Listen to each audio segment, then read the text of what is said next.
నిజామాబాద్ జిల్లా దర్పల్లి మండలంలో సంక్రాంతి పండుగ ఘనంగా నిర్వహించారు. తెలుగువారికి పెద్ద పండుగ అయిన సంక్రాంతిని 3 రోజుల పాటు జరుపుకొని పండుగ ఒకరోజు ముందు భోగి పండుగతో ప్రారంభించారు. తెల్లవారుజామున లేచిన పిల్లలు పెద్దలు ఇంటి ముంగుట ముగ్గులు, ఆవు పేడతో తయారు చేసిన గొబ్బెమ్మలను ఉంచి నెయ్యి పోసి భోగి మంటలు వెలిగించారు. ఇంట్లో ఉన్న పాత వస్తువులను తీసుకొచ్చి భోగి మంటల్లో వేశారు. అనంతరం మహిళలు పాటలు పాడుతూ ఆనందంగా గడిపారు.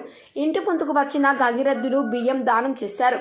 ప్రతి ఒక్కరూ సంక్రాంతి పండుగను గాలిపటాలను జాగ్రత్తగా ఎగరవేయాలని, చైనా మాంజాలు వాడవద్దని కోరుకుంటున్నాం. నిజామాబాద్ రూరల్ రిపోర్టర్ సురేందర్, దృశ్యం న్యూస్.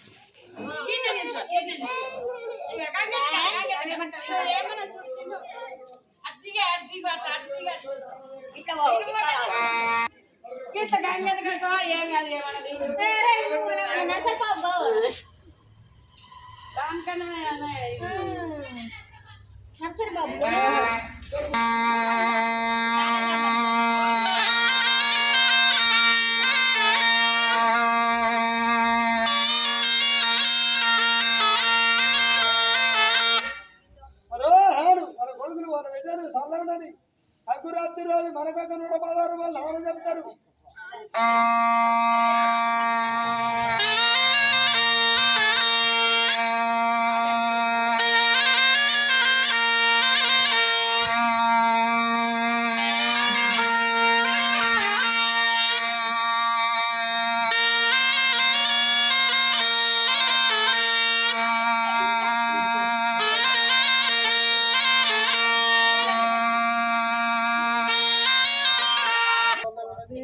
మన కొడుకులు సార్లు